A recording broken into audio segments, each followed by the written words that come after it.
Welcome to Brainish English Stories. My name is Margaret. I am 35 years old. I live in Denver, Colorado. I am married. My husband's name is Spencer. He is 38 years old. We have been married for 10 years. I am a nurse. I take care of sick people. I am also a mother. I have a son. His name is Joe. He is 9 years old. My husband Spencer loves both of us very much. He trusts me, but I am hiding something. Every morning I wake up with this secret in my heart. It feels heavy. And I know if Spencer ever finds out, my marriage will be destroyed. Before marriage, I loved someone. His name was Derek. He was 25 years old, with dark hair and blue eyes. He was kind, handsome, and funny. He was my first love, my entire world. We shared every secret, every dream. We believed our future was written together. But our families did not agree. They said we were too different. Our caste, our religion, our culture. One day, Derek left. My heart broke. I missed him every day, but I said nothing. My parents wanted me to get married. They began finding marriage proposals for me. That's when they found Spencer. He was 28 years old. He was kind, smart, and loving. He had a good job with good money. My parents forced me to marry him. But deep down, a part of my heart stayed with Derek. And the truth is, I never stopped speaking to him. One night, everything changed. I was feeling lost. I met Derek again after a long time. We talked and remembered the past. Old feelings came back. And in that moment, I was weak. We crossed a line. It was a mistake. A few weeks later, I felt something different. I took a test. I was pregnant. Spencer smiled so big when I told him. He kissed my forehead and said, "We are going to be parents at last." He thought it was his child. I stayed quiet. I just could not tell him.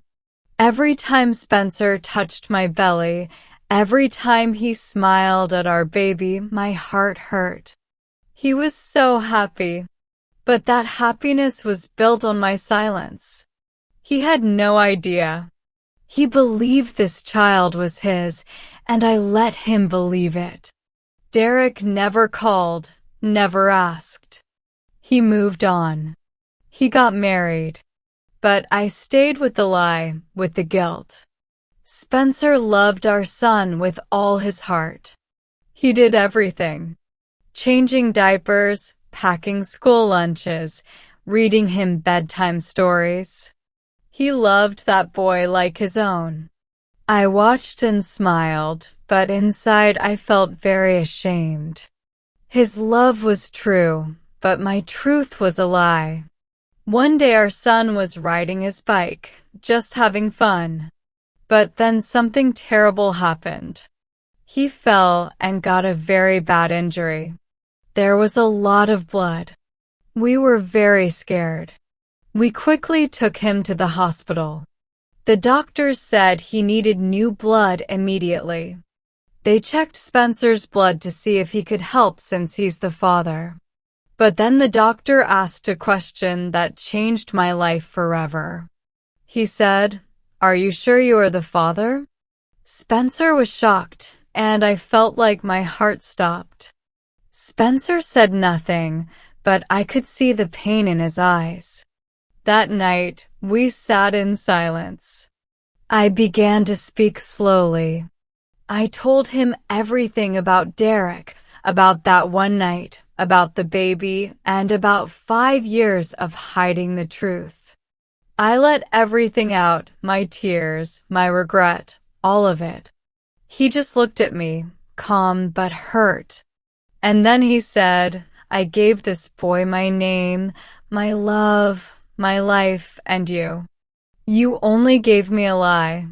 His voice was quiet, but his words hurt a lot. My eyes filled with tears. I wanted to say sorry, but no words came out. I was empty. I was broken. A week later, the telephone rang. It was my son's school. Spencer answered. Our son had a fight. Why did you hit him? Spencer asked. Our son said, I hit him because that boy said, your daddy is not your real daddy. I stood there in shock. The pain was no longer just between me and Spencer. It had reached our son. That broke my heart again. That same afternoon, I was waiting at the school gate. A car stopped. A man got out. I could not breathe. It was Derek. He walked to me, but he only looked at my son who was coming out of school. Margaret, he said, looking at the child. I know he is mine. Give me my son. My heart stopped beating. My whole body froze. How did he know? This was what I had always feared the most. And now it was really happening. Derek did not wait for my answer. He came to our house. He told Spencer he wanted to see him. He told Spencer everything he thought he knew. Derek was angry. He said he would tell everyone my secret. He said he would fight for our son in court. Spencer was still trying to understand my secret. He had just tried to forgive me. Now he had to face Derek's anger. Derek said he had been watching me. He said he saw me with the child. He just knew the boy was his. He told Spencer he wanted a DNA test right away. He wanted to prove it. This was no longer just my secret. It was a fight. A fight for our child. A fight for our family. I watched everything I loved start to fall apart. I felt helpless. They planned the DNA test. The fight had begun. Derek took us to court. He had papers. He had proof. The law was on his side. But he did not have love. Not the kind Spencer gave. Spencer stood up. He was ready to fight.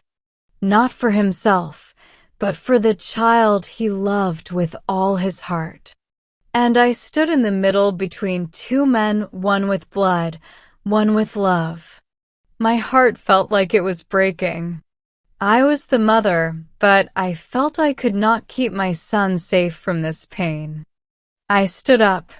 My hands were shaking. My voice was quiet, but I had to save my family. I looked at the judge and said, yes, Derek is the real father by blood, but where was he when our son cried at night? Who held him when he had his first fever? Who clapped when he took his first step? Who heard his first word? It was not Derek. It was Spencer.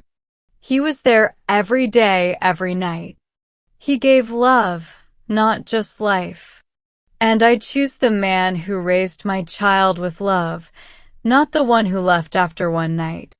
The whole courtroom became very quiet. Derek looked down. I held back my tears. Yes, my truth hurt Spencer. It broke his heart, but it did not break our family. After everything, Spencer stayed. His forgiveness was real. We decided to go to therapy. We are healing slowly. It is still hard. There is still pain. But now we have no secrets, no lies between us. We speak honestly even when it hurts. I learned something important. Lies can give you short peace, but they do not last. Only truth has the power to build a real life, one with trust, love, and hope. If you were in Spencer's place and found out the child you raised with love was not your blood, would you walk away or would you stay for the love you built?